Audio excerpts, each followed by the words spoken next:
voudrais juste te dire merci pour ta parole. Elle est tellement riche, elle est tellement libératrice, tellement restauratrice, Seigneur, que je voudrais simplement te dire merci de nous l'avoir donnée. Seigneur, donne-nous à chacun de nous l'humilité devant ta parole et aide-nous à savoir la comprendre du mieux possible. Merci pour ta présence ce soir, merci pour ton amour et ta justice. Amen.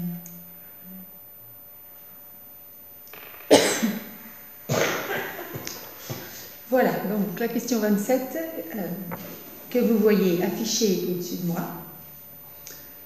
De même que tous les hommes ont été perdus par la faute d'Adam, tous seront-ils sauvés grâce à Jésus-Christ?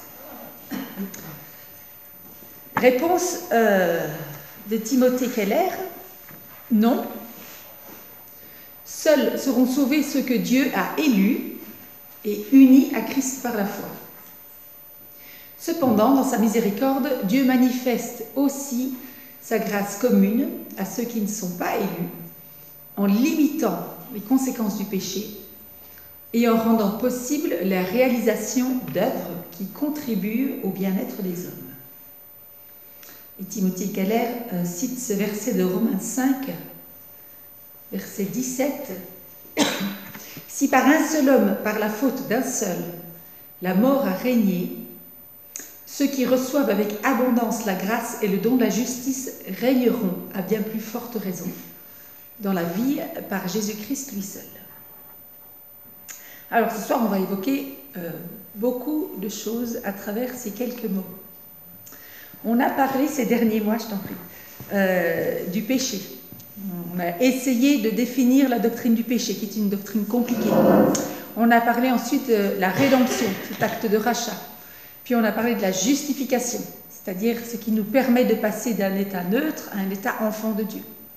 On va donc continuer cette question immense qui est cette question de la grâce à travers la doctrine de l'application de la rédemption, c'est-à-dire comment est-ce que ce rachat se réalise dans nos vies.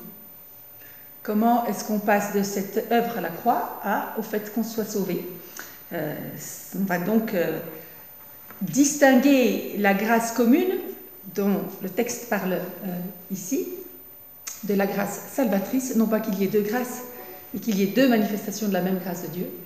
Et à travers la grâce commune, je vous annonce un peu le plan de ce soir, on va devoir parler de la doctrine de l'élection et en même temps de la doctrine de la réprobation. Tout ça sont les termes qu'on va essayer d'aborder ce soir pour essayer d'être compréhensible. Je vais commencer par les définitions de tout ça, les versets sur lesquels on s'appuie, et après on fera toutes les questions polémiques. Donc on commence par des définitions et les choses sur lesquelles on peut être d'accord, et puis ensuite on fait toutes les questions polémiques. Parce que vous allez voir que dans cette question de l'élection, on va traiter de deux points de vue qui vont un petit peu s'affronter. On reste toujours dans le protestantisme, bien évidemment, mais qui est le point de vue des calvinistes et le point de vue des arminiens. Et parfois vous vous trouverez plus arminien, parfois vous vous trouverez peut-être plus calviniste. Normalement, les églises anabaptistes et les églises évangélistes sont plus arminiennes, mais vous allez voir que je ne vais pas donner de juste position, parce que chacun doit avoir la sienne de ce côté-là. Je crois qu'on n'est pas en train de dire qui est sauvé ou pas, ça ne nous concerne pas nous, c'est Dieu qui décide, mais de voir un peu comment les théologiens ont travaillé tout ça. Ça va pour vous? On avance comme ça, ok. Alors, la grâce commune, puisque c'est de ça dont on va parler en premier. Romains 6, 23, vous connaissez Romains 6, 23, le salaire du péché, c'est la mort. Donc, si on était resté à Genèse 3, normalement, on n'est plus là. Normalement, la nature n'est que chardon et épine. Normalement, nous sommes morts, puisque nous sommes pécheurs. Donc, comment on fait pour trouver une réponse à cette énigme qu'aujourd'hui encore nous vivons? Eh bien, c'est ce qu'on appelle la grâce commune. Et Richard Mauve va le définir ainsi. Pour lui, la grâce commune, c'est une grâce qui facilite le désir de Dieu d'accorder certaines bénédictions à tous les êtres humains, élus comme non élus.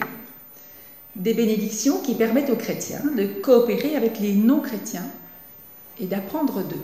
Et je trouve cette notion très intéressante parce que souvent, en tant que chrétien, on a des fois un petit sentiment de supériorité. Et c'est bien de s'apercevoir que la grâce commune concerne bien tout le monde. Et que vous verrez même que pour certains théologiens, la grâce commune repose encore plus sur les non-chrétiens que sur les chrétiens.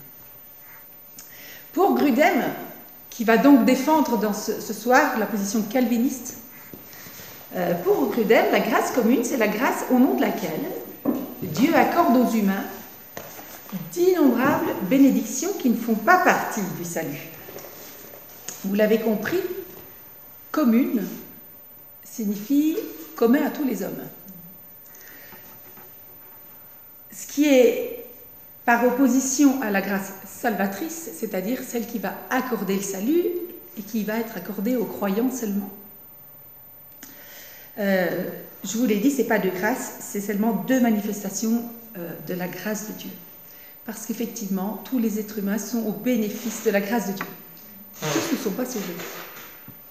Alors, la nature de cette grâce, ce qui est important de bien comprendre, c'est que la grâce commune, elle reflète vraiment la miséricorde de Dieu pour tous les humains. Mais pas seulement sa miséricorde, elle reflète sa justice et elle reflète sa gloire. Et on ne peut pas ôter un des attributs de Dieu dans cette question-là. Quand on parle de son amour, surtout quand on parle d'élection, on va être obligé de penser à la justice de Dieu et on va être obligé de penser à la gloire de Dieu. C'est ça qui va aussi nous aider à comprendre un petit peu cette doctrine qui est quand même très controversée et qui est très compliquée à comprendre. Mais voilà, la nature de la grâce commune, alors j'ai mis plein d'exemples parce qu'on va aller assez vite là-dessus. Je vous l'ai dit, l'exécution de la sentence de mort est reportée, Dieu patiente, c'est sa grâce commune. Il ne veut pas qu'un seul périsse, dit la Bible. Il offre du temps, c'est son amour et sa justice. La nature, la terre ne produit pas uniquement des épines et des chardons, Genèse 3, 18, et on a une nature extrêmement magnifique, c'est la grâce commune. L'être humain, la nature humaine, les hommes ne sont quand même pas aussi mauvais qu'ils ne devraient l'être. Ils possèdent malgré tout un sens du beau, un sens du bon, un sens de la moralité, et vous connaissez tous des amis, des voisins non chrétiens à qui on dit mais il leur manque que de connaître Christ, quoi. Parce qu'ils sont des fois plus justes que nous les croyants, ils sont des fois plus droits que nous les chrétiens, et ça fait juste partie de cette grâce commune. C'est Romains 2 qui écrit ça, enfin Paul, lorsque les païens qui n'ont pas la loi de Moïse accomplissent naturellement ce que demande cette loi, il démontre que les œuvres demandées par la loi sont inscrites dans leur cœur. Donc leur conscience en témoigne également. On est vraiment là dans la question de la grâce commune, en termes de moralité, pas en termes de salut. La bénédiction, alors j'ai mis matériel entre guillemets, mais la bénédiction de Dieu repose sur tout le monde, croyant ou non. Vous pouvez penser à la maison de Potiphar, qui va être bénie par la présence de Joseph, où il est mis que Dieu, je crois que le verset, c'est la bénédiction de Dieu reposait sur tout ce que Potiphar possédait dans sa maison comme au champ, parce que Joseph est là.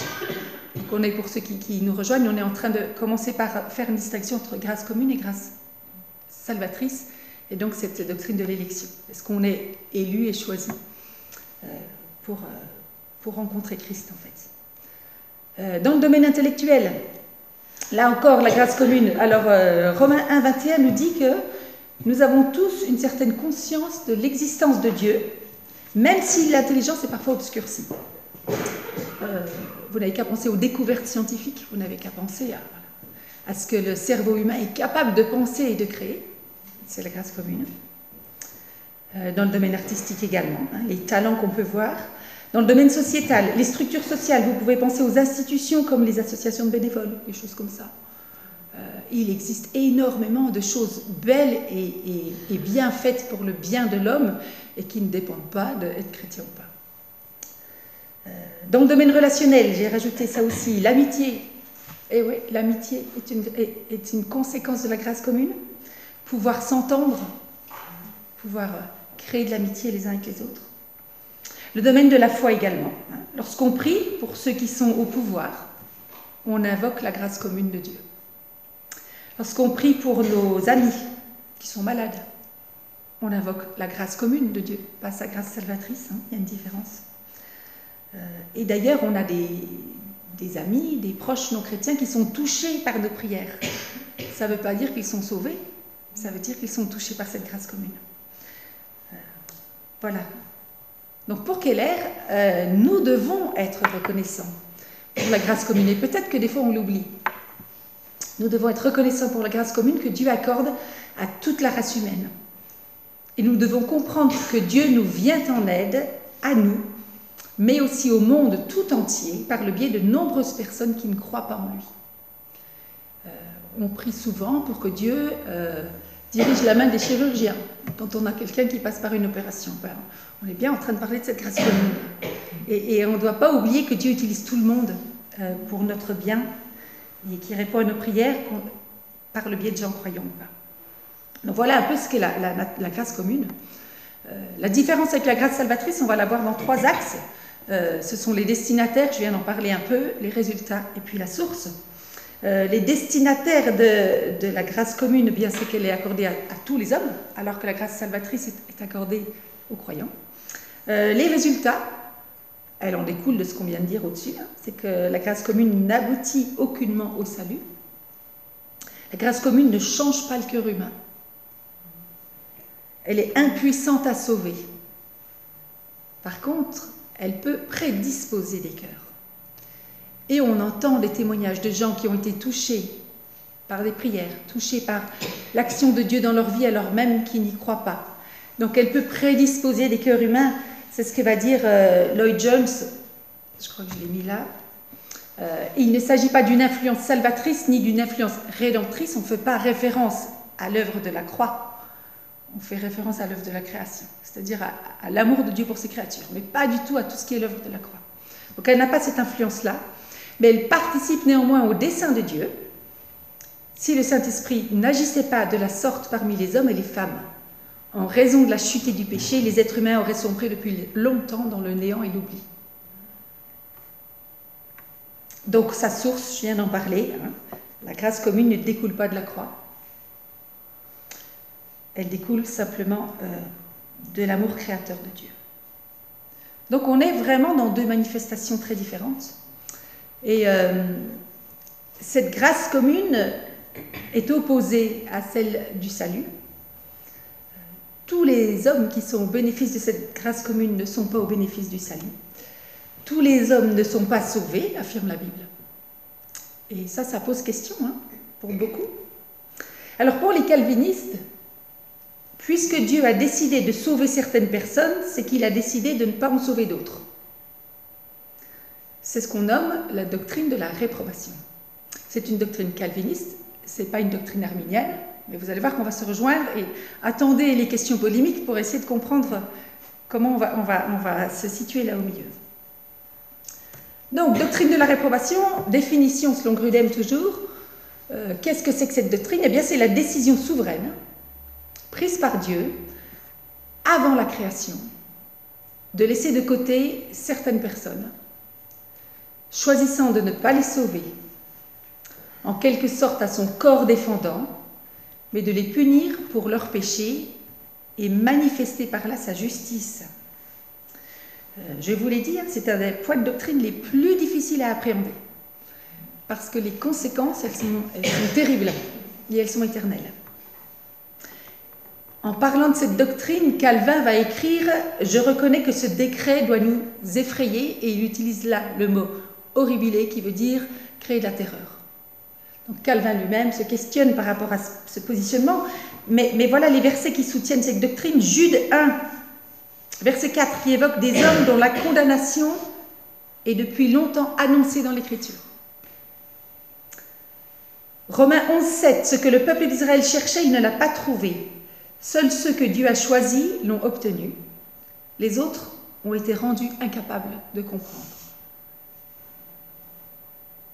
1 Pierre 2, 8, parce qu'ils refusent de croire à la parole, il leur arrive ce qui était prévu pour eux. Ils tombent à cause de cette pierre. En grec, voilà à quoi ils étaient destinés. On va donc parler de prédestination. Élection, prédestination, des termes qu'on utilise et qui ne sont pas forcément simples à comprendre. Et puis un des plus gros textes peut-être qui sont en lien avec cette question de la réprobation. C'est le texte de Romains 9, on va beaucoup faire référence à Romains 9 ce soir. Dans l'Écriture, Dieu dit au Pharaon, « Voilà pourquoi je t'ai fait parvenir où tu es, pour montrer en toi ma puissance et pour que sur la terre entière on proclame qui je suis, la gloire de Dieu.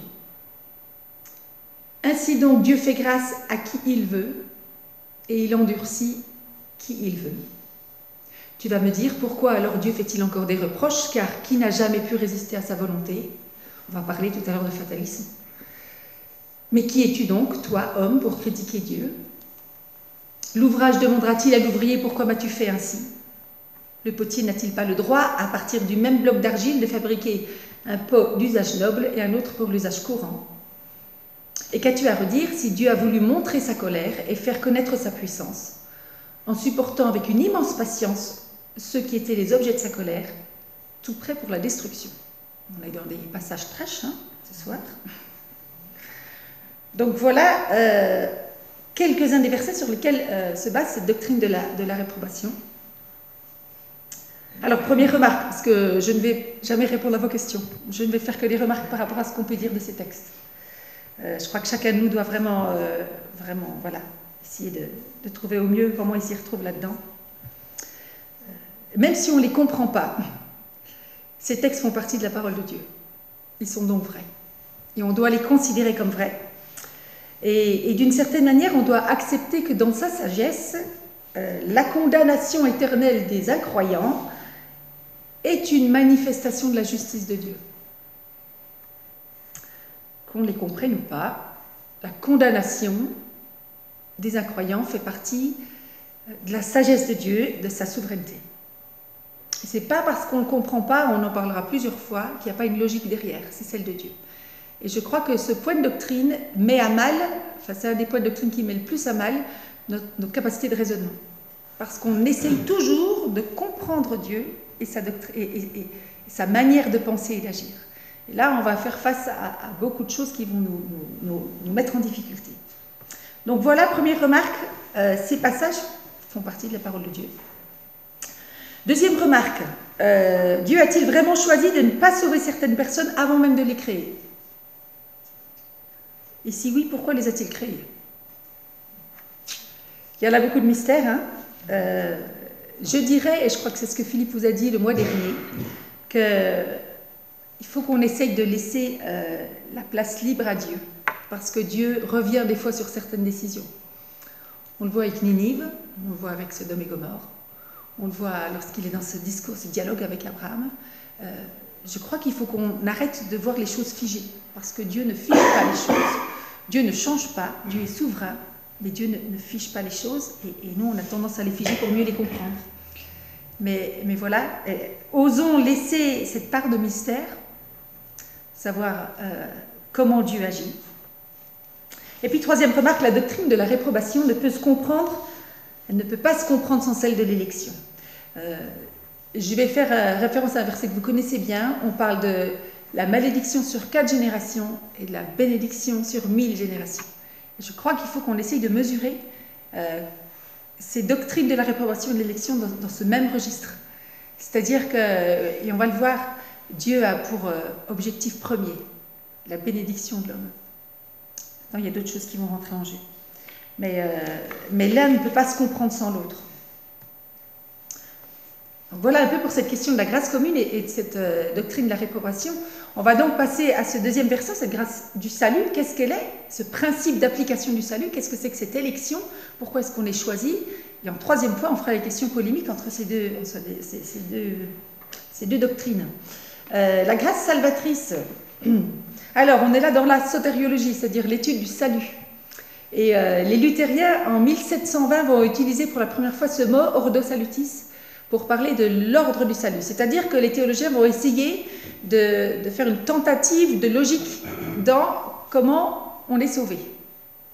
C'est ce qu'ils appellent, voilà, cet ordo salutis.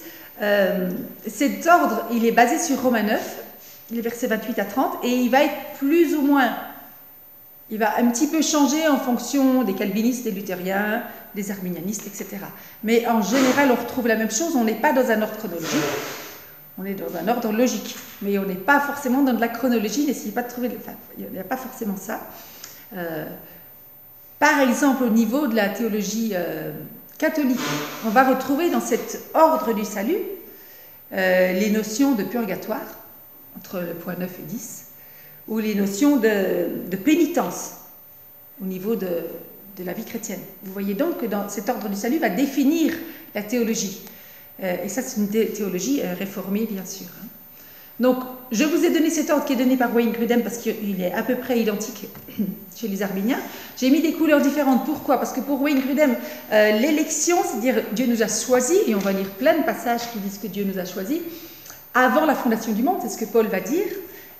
Donc, pour les calvinistes, cette élection, le fait que Dieu nous choisit, ça se passe bien avant même notre naissance. Et on va voir là l'œuvre du Saint-Esprit. Pour les arméniens, l'élection n'est pas forcément à ce niveau-là. Tout ce qui est en jaune, cette vocation, c'est-à-dire ce que les luthériens appellent l'illumination, cet appel de l'évangile, c'est-à-dire quand Dieu nous appelle, la nouvelle naissance, la foi, la repentance, la justification, on en a parlé, l'adoption, devenir enfant de Dieu, tout ça, c'est ce qu'on appelle devenir chrétien chez nous. Il s'est converti. En fait, il y a tout ça qui se passe. Ensuite, la sanctification, la persévérance, eh bien, moi j'ai mis rester chrétien.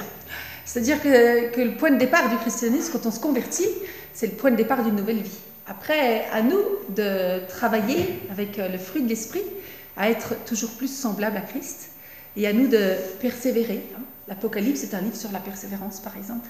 Et on est appelé, et je crois que plus on prend de l'âge, plus on doit apprendre à persévérer. Donc ça, c'est un petit peu, voilà, rester chrétien. La mort, c'est la fin de notre vie terrestre, et la glorification, c'est le retour de Christ. Donc, on n'est pas dans une chronologie, forcément, mais on est dans un ordre logique, pour essayer de comprendre comment se passe cette application du salut. Maintenant, au-delà de cet ordre, ce qui nous intéresse, c'est quand même, non pas l'ordre, mais qui l'opère, plutôt que comment, et qui l'opère, c'est le Saint-Esprit, c'est vraiment ce que nous dit la Bible. On va parler de l'œuvre objective du Christ et de l'œuvre productive de l'Esprit pour parler de cette œuvre du salut. C'est-à-dire que, bien sûr, Jésus-Christ est venu sur terre, il est mort et il est ressuscité pour notre salut. C'est cette œuvre objective. Mais sans l'œuvre productive de l'Esprit qui produit en nous ce besoin de s'unir à Christ, sans cette œuvre-là, le salut ne serait pas complet. On pourrait rajouter l'œuvre de Dieu le Père, créateur de ce plan-là, de ces desseins de Dieu, puisqu'on est dans la Trinité. Mais voilà, le rôle particulier du Saint-Esprit est reconnu par tout le monde pour vraiment dire que l'humain tout seul ne peut pas se tourner vers Christ. Et que l'œuvre de la croix ne suffit pas pour sauver tout le monde. C'est bien pour ça qu'on dit que tout le monde n'est pas sauvé, simplement parce que Christ est mort. Il faut qu'il y ait cette œuvre qui va produire, cet esprit qui va produire quelque chose en nous. Ce que Jésus a fait pour nous, le Saint-Esprit l'applique en nous. C'est comme ça que Grudem dit les choses. Il est appelé l'agent de liaison. On parle de cette union à Jésus-Christ.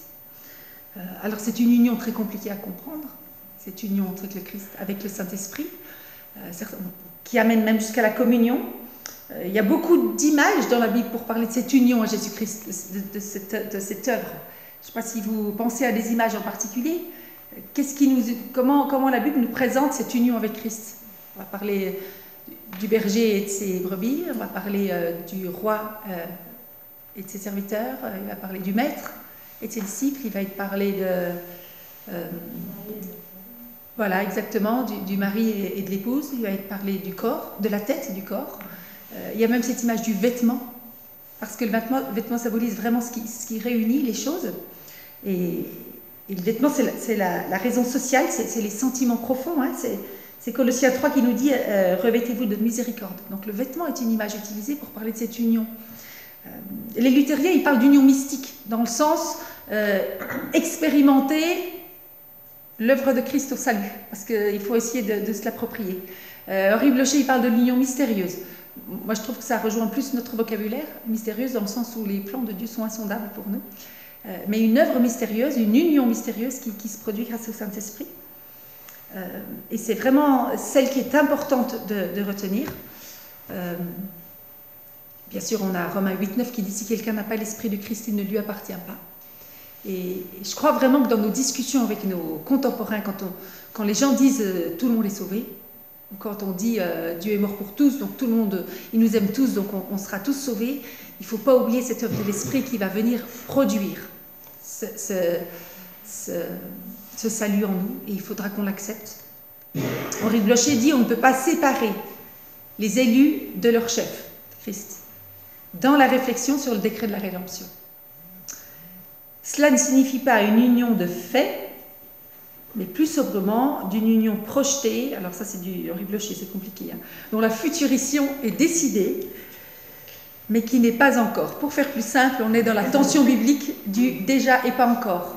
On est déjà sauvé, mais pas encore avec Christ. On est déjà dans le royaume de Dieu, mais pas encore dans le royaume tel que Dieu attend. On est déjà adopté, mais pas encore. Vous voyez, on est dans cette tension du déjà et pas encore. Pour ceux qui veulent vraiment poursuivre, vous pouvez lire Henri Blocher, mais courage à vous, parce qu'il est complexe à comprendre. Donc voilà un peu cette grâce salvatrice, ce rôle particulier de l'Esprit. Donc, élection, prédestination. Est-ce qu'on est prédestiné à être sauvé? Est-ce qu'on est élu? Le Nouveau Testament affirme quand même clairement que Dieu a décrété par avance ceux qui seraient sauvés.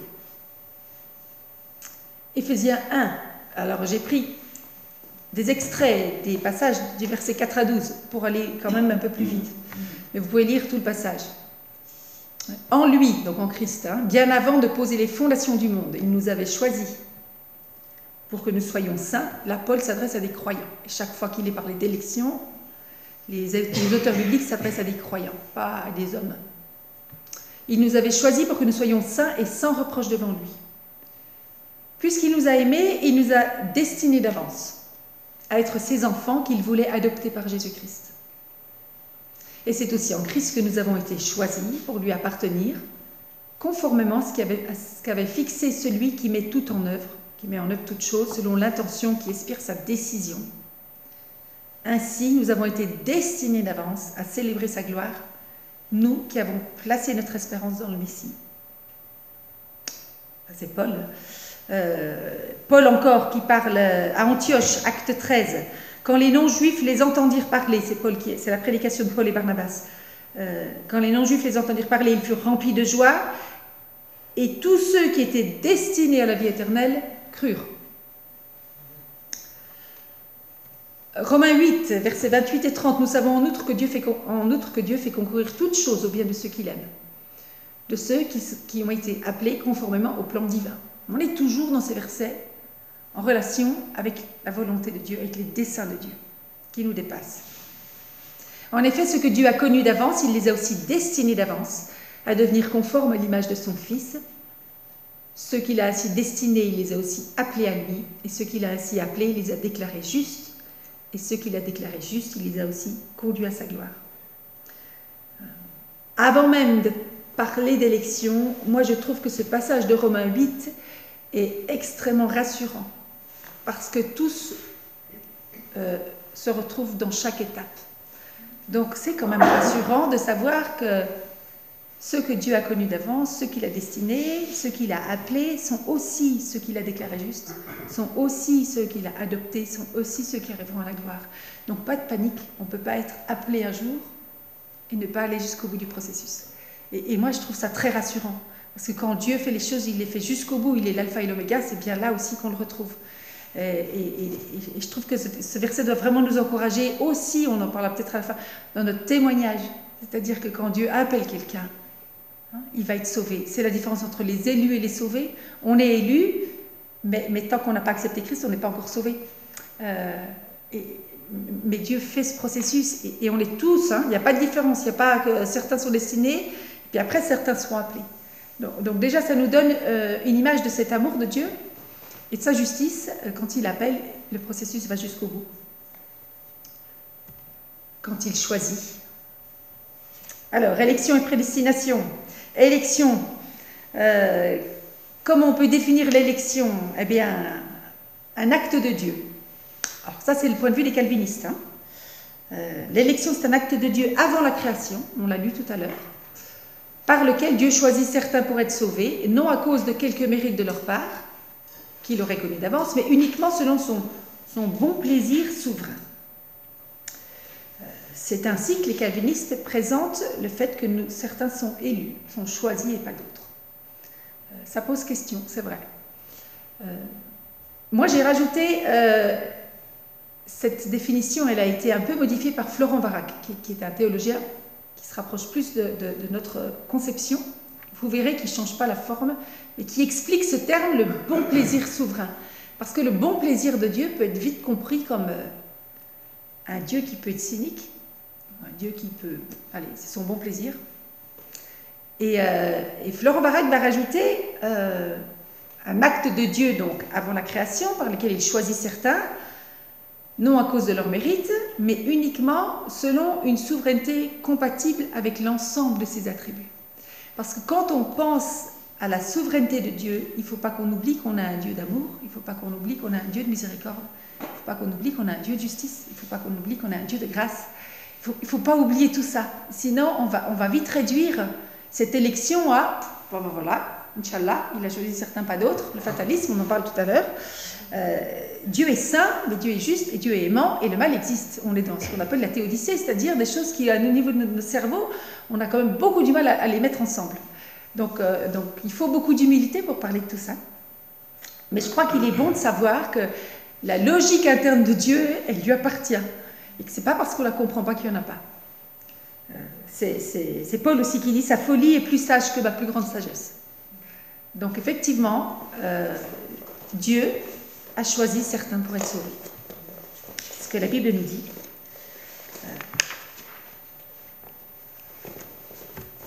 Voilà, un petit peu pour la doctrine de l'élection.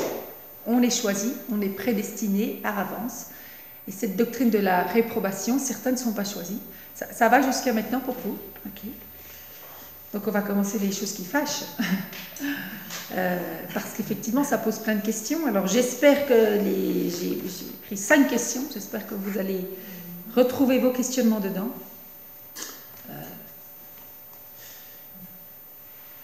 Pour ceux qui sont contre cette doctrine de l'élection,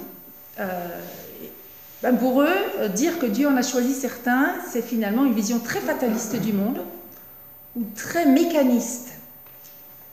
Et c'est ce qu'on entend parfois. Alors, le fatalisme, c'est quoi? Le fatalisme, c'est un système dans lequel les choix et les décisions des hommes ne font aucune différence. Quoi que vous fassiez, ça ne change rien, Dieu est tout dessus.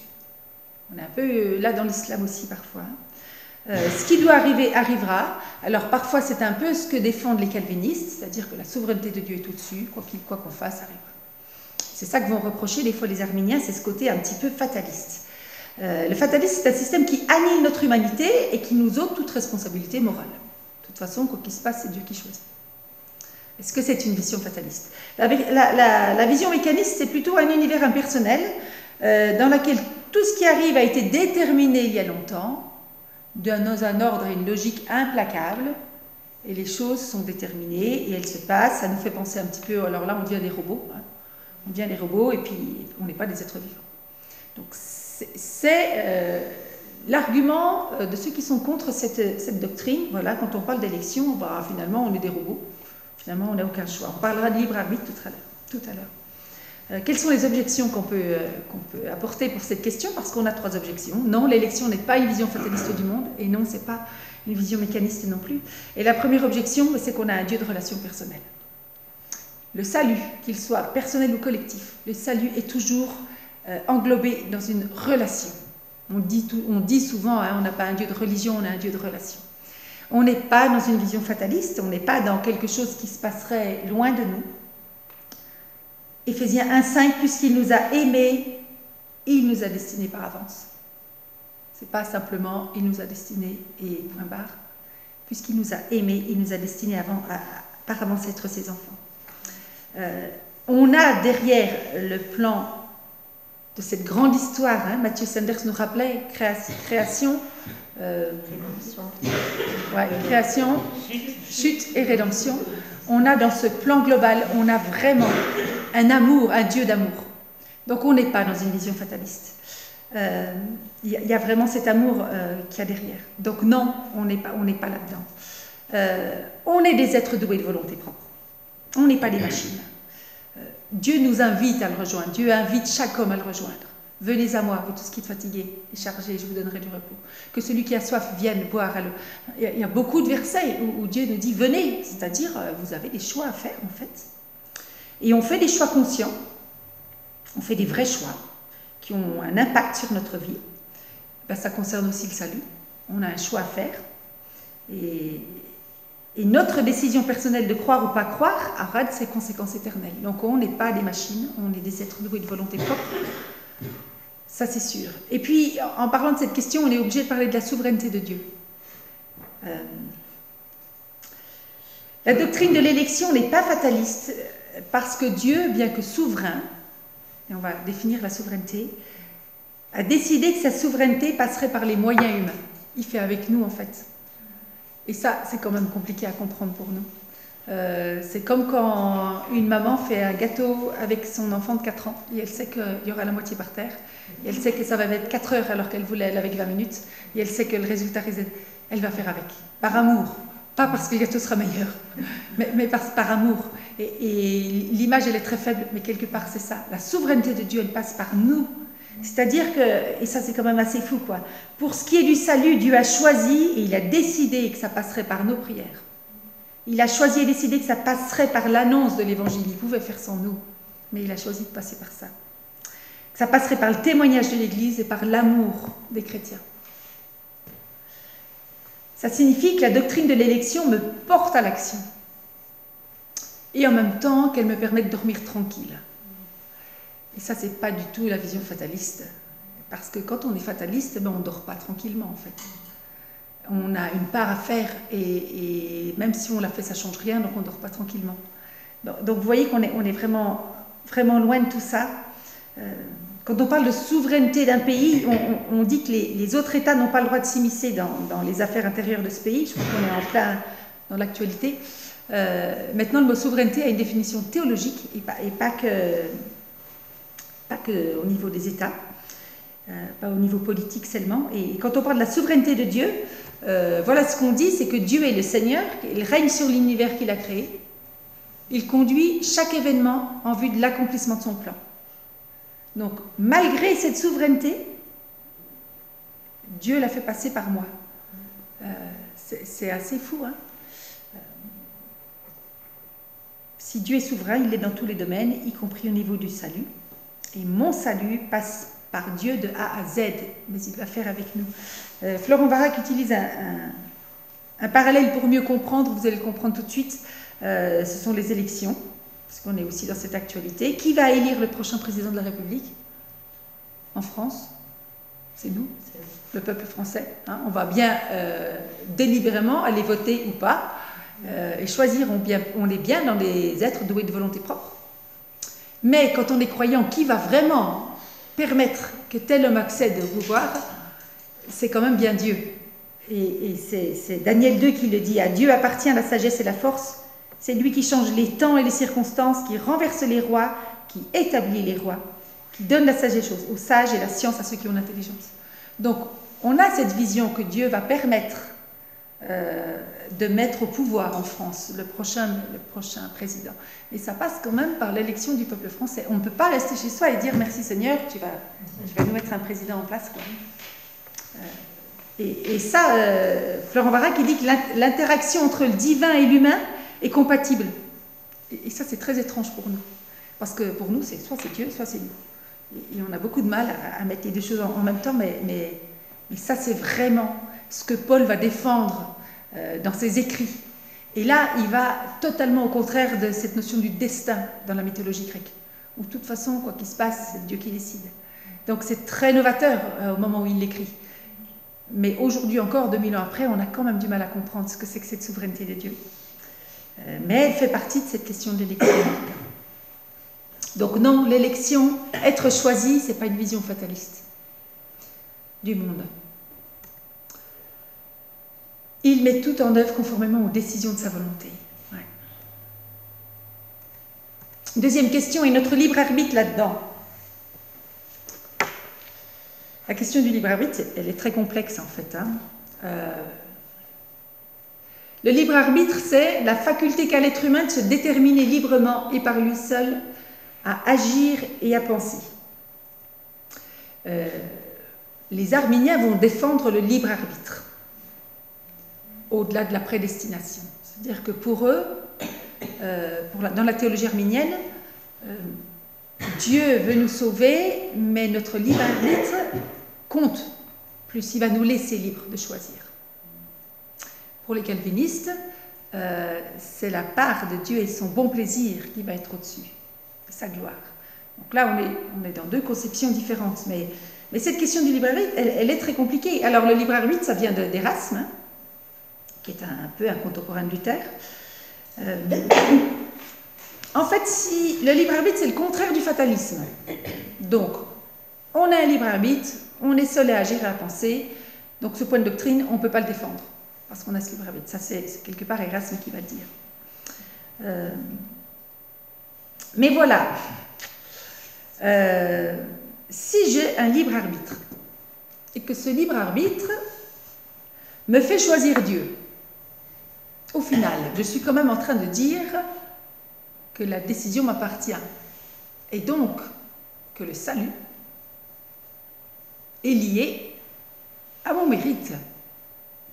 On rentre sans le vouloir dans la doctrine du mérite, puisque c'est finalement par moi et ma propre décision que je suis sauvée et que finalement j'ai accès à ce salut. Or, toute la Bible le dit, le salut n'est pas issu de ma propre décision, c'est bien l'action de Dieu.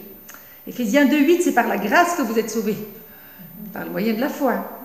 Cela ne vient pas de vous, c'est un don de Dieu. Donc attention, quand on parle de libre arbitre et qu'on défend notre libre arbitre, on défend presque une doctrine du mérite.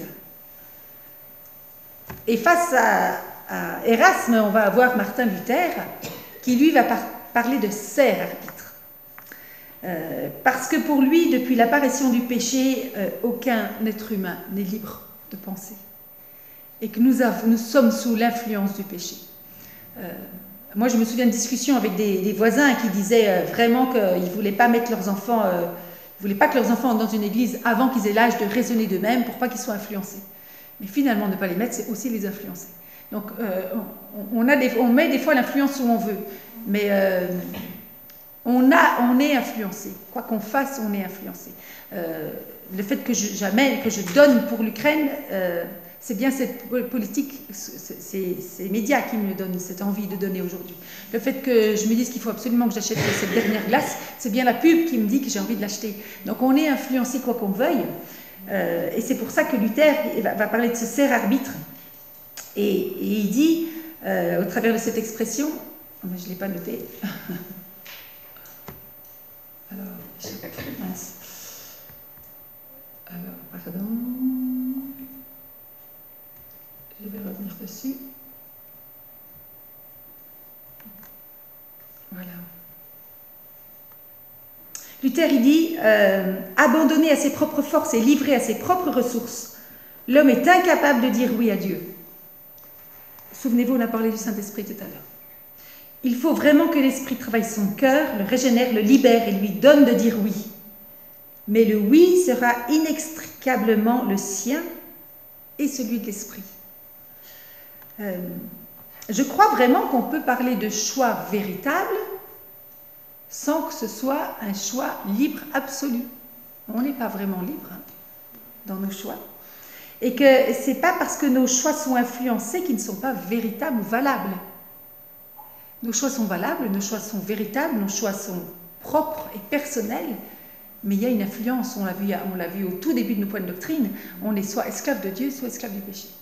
Donc l'influence, elle est là, et on ne peut pas défendre une question de libre arbitre en disant que je pense par moi-même. Parce que ça, je crois que c'est un petit peu une vision assez utopiste de l'être humain. Donc notre libre arbitre, eh bien, oui, il est là, mais on n'est pas aussi libre qu'on le croit. Et il n'est pas absolu. Il est bien influencé, et c'est à nous de voir qu'est-ce qui va influencer ce libre arbitre. Et oui, l'élection, et on est prédestiné, et on est choisi par Dieu, et on va choisir, nous, de lui dire oui, mais c'est inextricablement lié au Saint-Esprit et à cette œuvre. Donc on ne peut pas, on peut pas dire que cette question-là, mettre de côté notre libre arbitre. Question 3. Alors, est-ce qu'on peut dire que lorsqu'on dit que Dieu nous choisit, est-ce qu'il nous choisit parce qu'il sait déjà qu'on va l'accepter. Ça, c'est un argument qu'on entend aussi. Ben oui, le Seigneur, il nous a choisis d'avance, mais il sait ce qu'il choisit, c'est-à-dire qu'il sait d'avance qu'on va lui dire oui. Eh bien, c'est un faux argument. Parce que ça veut dire que là aussi, on est le décisionnaire de notre foi. Et que Dieu ne serait que l'observateur et qu'il serait là juste pour approuver, ok, il valide notre décision.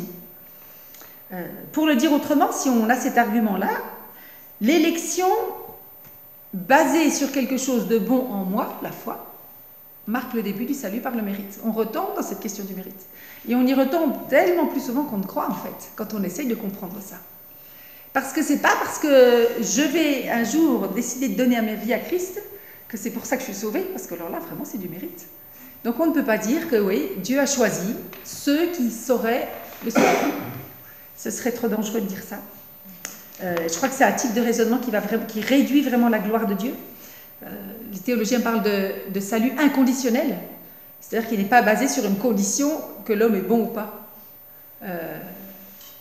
On disait tout à l'heure, hein, Dieu se donne le choix de changer, Dieu se donne le choix.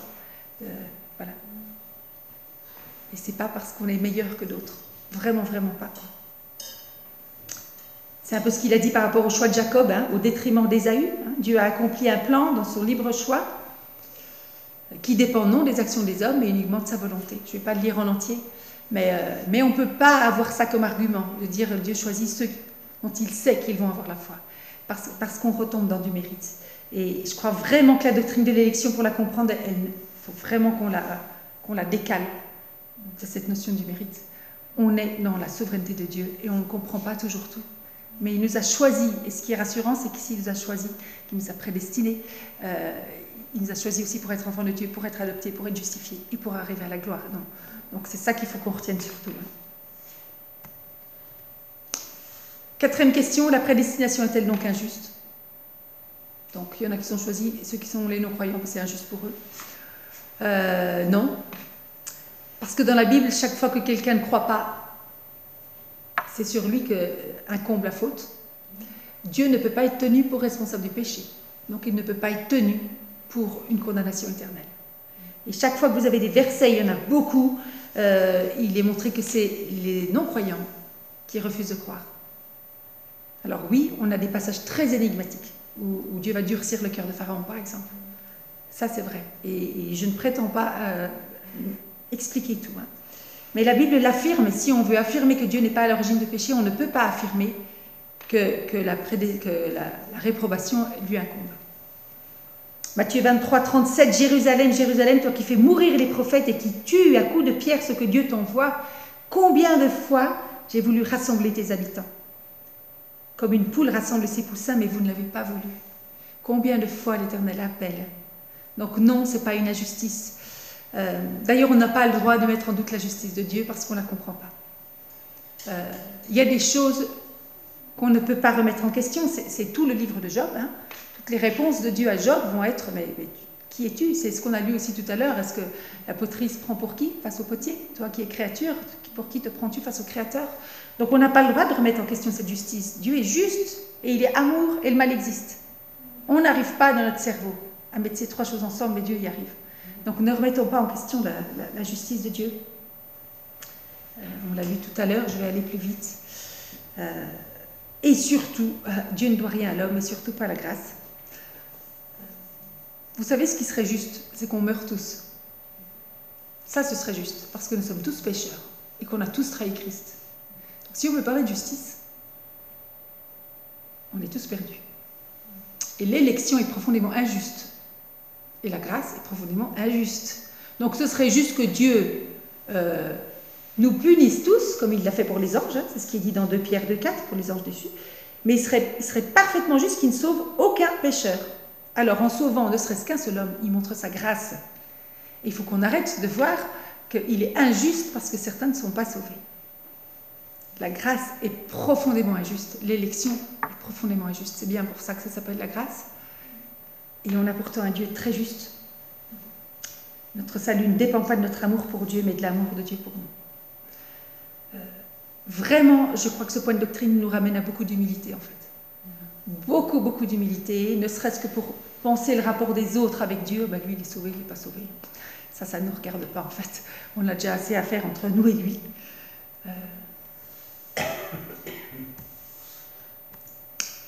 Et dernier point, alors comment on concilie cette doctrine que Dieu nous ait choisi, certains, qu'il ait choisi certains, et tous les versets qui disent que Dieu veut que tous les hommes soient sauvés et parviennent à la connaissance de la vérité. C'est la question première des Arminiens qui vont dire, vous voyez bien, tous les hommes, Dieu veut que tous soient sauvés. Il ne peut pas en choisir certains puis en choisir d'autres pour la réprobation. Il veut que tous soient sauvés. Alors comment on fait pour faire face à ces textes qui ont l'air antagonistes, hein? Dieu en choisit, puis non, Dieu veut que tous soient sauvés. C'est aussi 2 Pierre, hein? Pierre qui dit, le Seigneur n'est pas en retard dans l'accomplissement de sa promesse. On l'a lu dimanche, ce passage. Il fait preuve de patience, car il ne veut qu'aucun ne périsse. Pour comprendre cette notion, Dieu veut que tous les hommes soient sauvés, et en même temps Dieu en a choisi certains, il faut évoquer la question de la volonté de Dieu. Les calvinistes vont dire que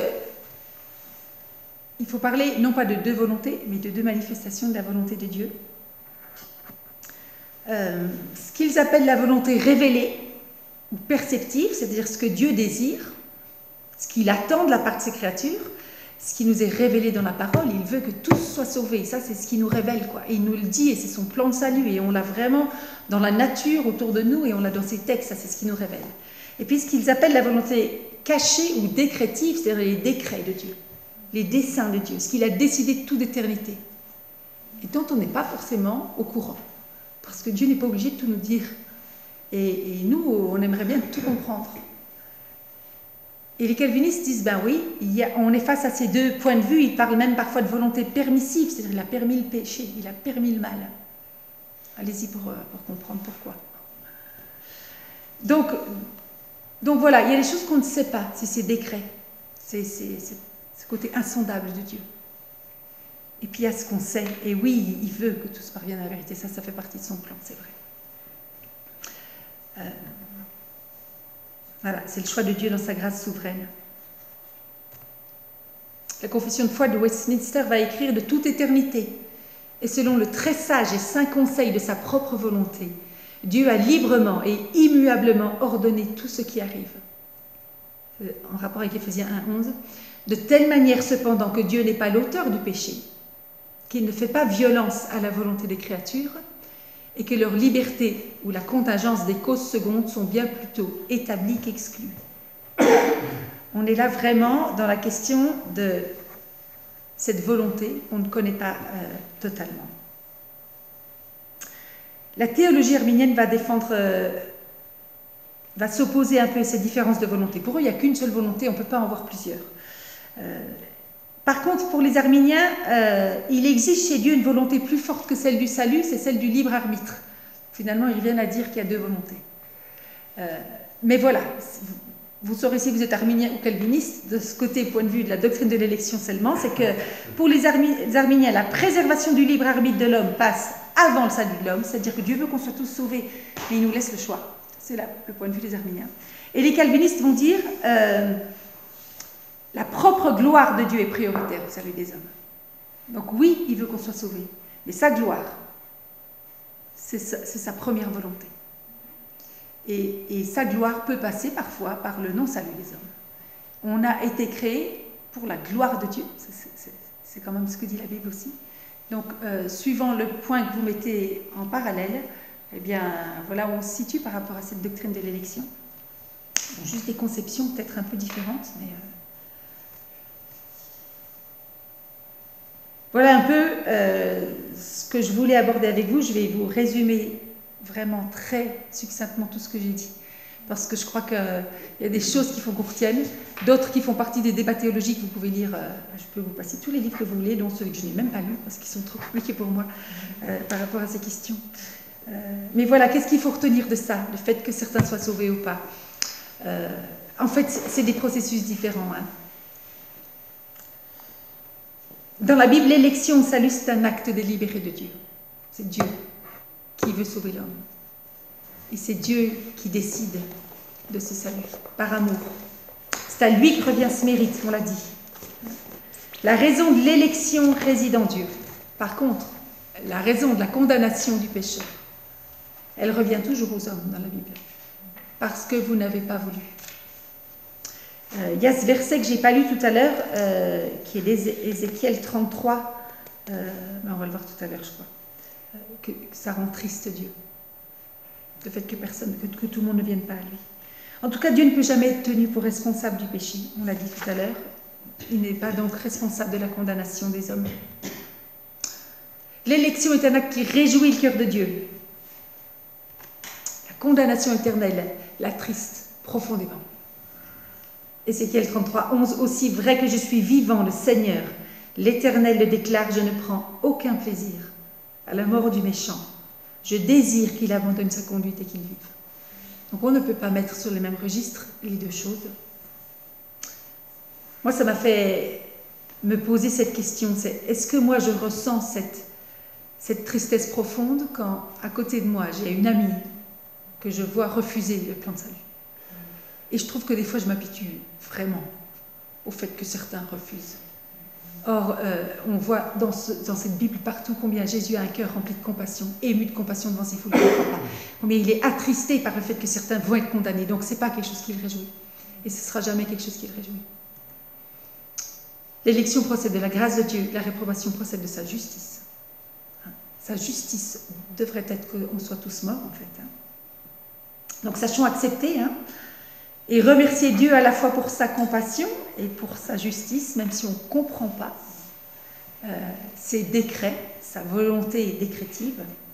Et je crois que c'est avant tout, vraiment, cette doctrine de l'élection, elle est un encouragement, pas seulement à le remercier et à être rassuré, mais à partager l'évangile sans ne jamais s'arrêter, en fait. Parce que tout ne dépend pas de nous, mais Dieu passe par nous. Donc, annonçons l'évangile. Finalement, on a toujours peur de ne pas avoir les bons mots, mais ce n'est pas très grave parce que ceux qu'il a choisis d'avance et qu'il a prédestinés arriveront au salut. Seulement, ça passe pour nous. Vous connaissez ce passage. Comment feront-ils appel s'ils n'ont pas cru en lui? Comment croiront-ils en lui s'ils n'ont pas entendu? Comment entendront-ils s'il n'y a personne pour le leur annoncer? La foi naît du message que l'on entend, et ce message, c'est celui qui s'appuie sur la parole de Christ. Je crois vraiment qu'il faut qu'on soit encouragé par cette doctrine de l'élection, le fait qu'on soit choisi, même si il y a des mystères là derrière, et qu'on n'arrête jamais de partager cet évangile de manière beaucoup plus libre qu'on ne l'est. C'est-à-dire, soyons libres d'aimer les gens, en fait, et de leur parler de Dieu, parce qu'il a choisi ceux qui lui appartiendront. Et ça ne dépend pas de notre notion de la justice, fort heureusement. Voilà. J'ai terminé. J'espère que je ne vous ai pas trop perdu, ni je vous ai encore plus posé de questions qu'avant.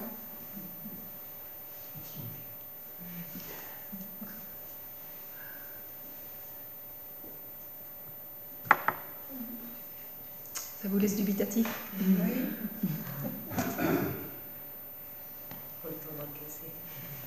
C'est clair. Parce que moi, j'ai mis des heures avant de vous le dire. Je ne réponds pas à toutes les questions. C'est vraiment une question complexe. Je crois que c'est ce que je disais et je le redis. Ça nous amène à beaucoup d'humilité.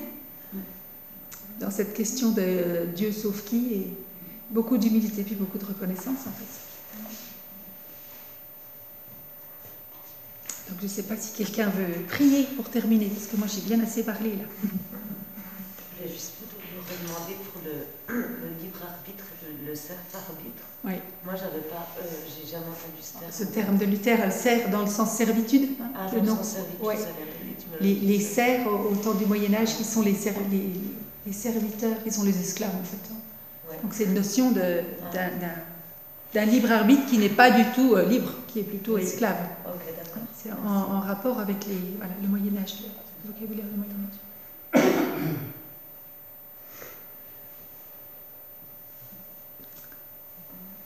Voilà, je laisse quelqu'un prier.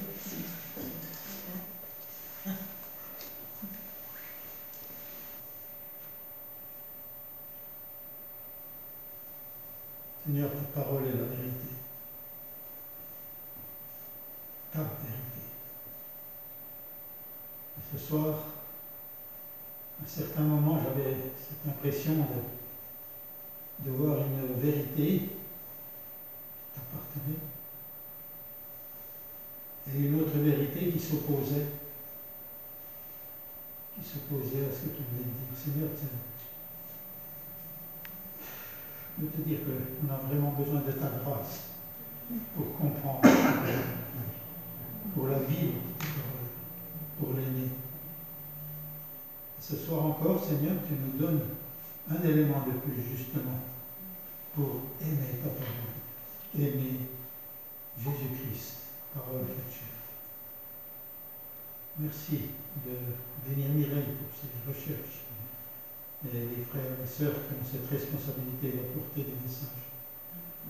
Et fais en sorte, Seigneur, que nous soyons réceptifs, ouverts. Merci au nom de Jésus. Amen.